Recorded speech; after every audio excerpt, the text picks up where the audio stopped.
Are you fed up with the way car dealerships take advantage of their customers? If you're the buyer of a truck and you feel that you've been taken advantage of by a Ford dealership, you're not the only one.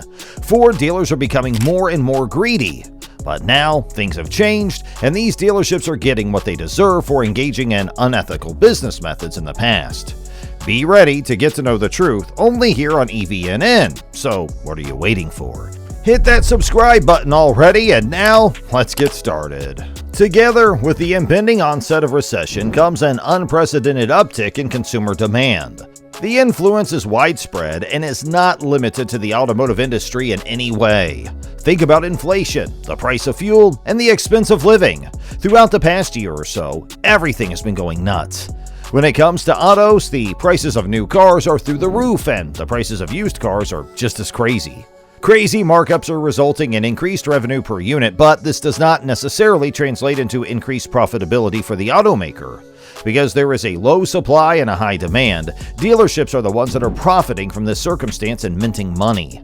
Even while some dealers disapprove of this method, the vast majority of the larger ones, particularly those located in urban and suburban areas, are taking advantage of this chance to make some extra cash quickly.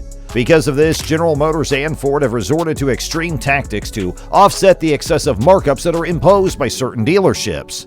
They have even been warned by U.S. auto manufacturers of the possibility of having their allocations of popular models taken away if they continue to overcharge their clients. Last year, Ford and GM set out on a mission to alert dealers who were putting on outrageous markups on high-demand vehicles and pickup trucks. This mission was brought up to date in February of 2023, and it would appear that the strong warning was effective, albeit only partially. But there are still situations, even in 2023, in which Cadillac automobiles are sold with exorbitant markups. Ford is doubling down on their efforts to stop vehicle markups. The $29 billion investment will double down on the company's commitment to advanced vehicle technology. While demand is clearly a strong indicator of consumer interest, activities such as these reflect a terrible impression of the brand. Car makers are receiving a lot of heat for allowing dealerships to continue their ridiculous price changes. According to Fox Business, this is one reason why Ford is committed to eliminating what it deems to be unreasonable markups charged by certain dealerships amid the supply problem. Ford was fast to react when it discovered buyers of the Ford F-150 Lightning were being overcharged. Ford CEO Jim Farley said, "We have a very strong awareness of who they are, and their future allocation of the vehicle would be directly impacted." According to Fox Business, Andrew Frick, the head of sales for Ford, had previously written a letter to the company's dealers, warning them that they risked losing their F-150 Lightning allocations if they attempted to convince reservation holders to pay additional fees to place their final orders. The Ford Bronco, the Ford Bronco Sport, the Ford F-150 Raptor, and the Ford Mustang Mach-E were some of the other blue oval products that received price increases. For example, trying to buy a brand new Ford Bronco today is like trying to buy a loaf of bread in hyperinflation-stricken Germany in the 1920s. Putting off a purchase soon enough could result in you needing a wheelbarrow full of cash to make a similar purchase next week. The Bronco 6G Forum informed us that Ford is planning a second price increase in less than 5 weeks for its classic off-road vehicle. According to the source, the 2023 Bronco's MSRP increased by between $500 and $1,250 as of March 15th. High-end models, including the two-door Wildtrak, would increase from $54,580 to $55,830, while the price of the base series, the two-door Bronco, would rise from $34,095 to $34,595. The price of the two-door Bronco goes up by $500 or $1,250, while the four-door variant goes up by $750. The new suggested retail price for an Everglades is $54,645, up from the previous price of $53,895. There have been significant price hikes for several of Bronco's most desirable add-ons. The modular front bumper now costs an extra $150, the Sasquatch and Lux packages cost an extra $750, and the carbonized gray hardtop costs an extra $1,200. If you've ordered one of these SUVs but haven't received it yet, the good news is that Ford will honor the cost you were originally offered for the vehicle and any add-ons. Why do dealerships mark up the prices of new cars so much? The introduction of COVID, along with everything that came after it, set off a chain reaction that resulted in a surge of inflation, interruptions in supply and demand, and a shortage of semiconductors across the world. The latter factor had a substantial effect on the manufacturing of new automobiles. You may have come across news articles stating that several finished automobiles are currently waiting for chips of the type that provide power to the electronic components that are housed within the vehicle. But how exactly did that influence the cost? When supply doesn't meet demand, prices tend to rise. It is the overarching premise that underpins the supply-demand economic notion.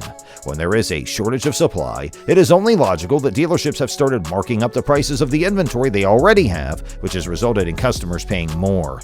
The truth is that it is difficult to point the finger of blame at a single organization or person.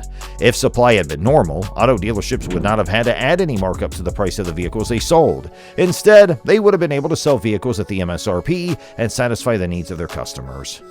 As seen from the perspective of the dealer, this results in a loss of volumes, which necessitates the application of a premium price.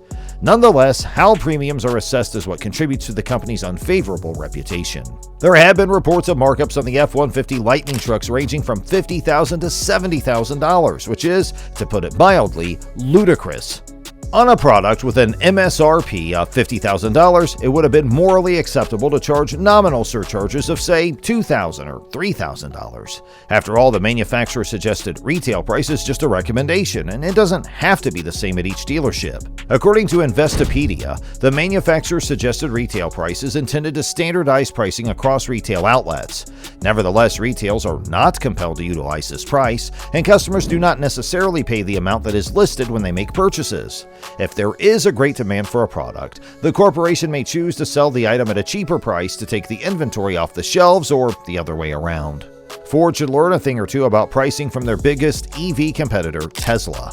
Tesla's been selling its electric automobiles to customers directly through its website for a long time now. There are no vehicle lots or resellers, just a manufacturer selling directly to customers. Yet, recent data on new car sales from IC Cars shows that auto dealers are charging customers significant markups, sometimes as much as 24% above the MSRP. This puts Tesla's method of selling automobiles in stark contrast. In light of the existing markups, other automakers may eventually come around to Tesla's model of selling directly to consumers.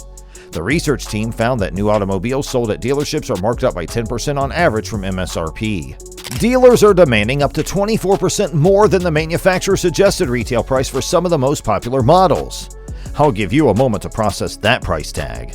According to Kelley Blue Book, in August, the average price of a new car was $48,301, a record high and an increase of 11% over August 2021.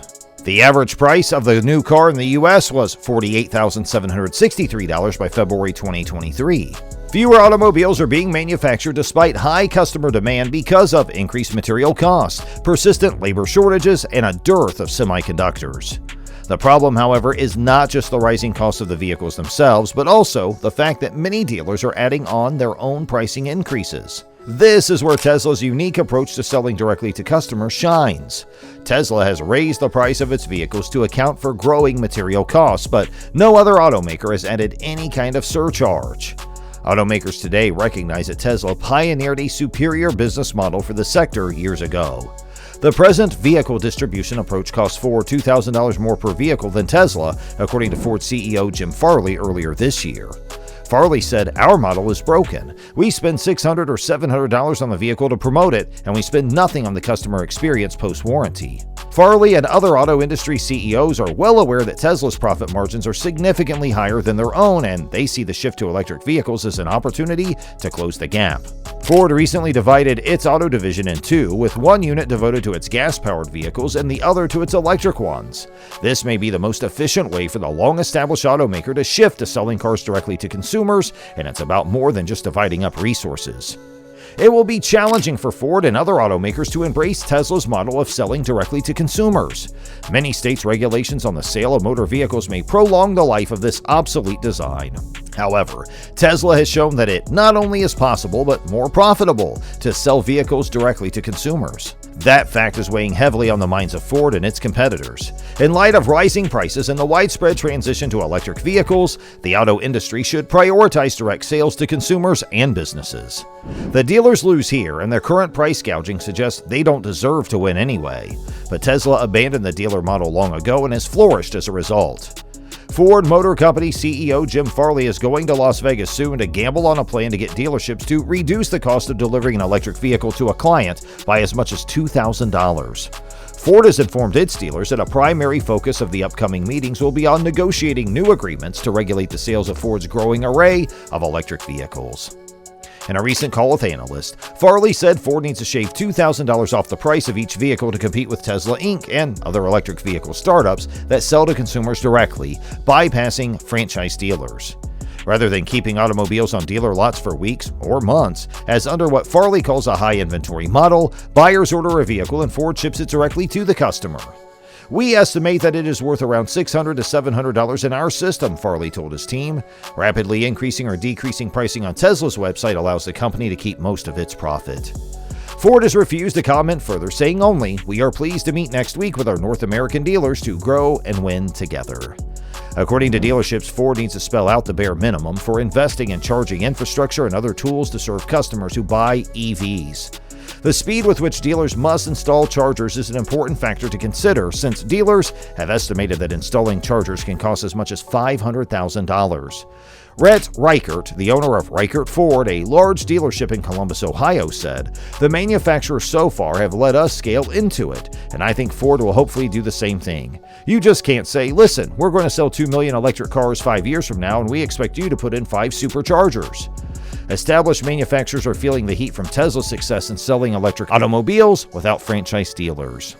Several dealers have voiced concerns that their profit margins on new vehicle sales could be limited if Ford adopts a build-to-order model similar to Tesla's. Farley predicted in July, "I see dealer margins still being very competitive, but they are going to move." He claimed that after the sale of a vehicle, Ford will place a greater emphasis on selling accessories and maintenance plans. In response to rumors that Ford was planning to charge a flat rate or fixed cost for delivering EVs, dealers pointed to state franchise rules as a possible source of leverage. So what do you think? Will Tesla rule the EV market, or will Ford be back in the game? Comment down below to let us know. And that's all for today's video. We'll be right back with more videos soon. Don't forget to give this video a thumbs up and subscribe to our channel, and thanks for watching.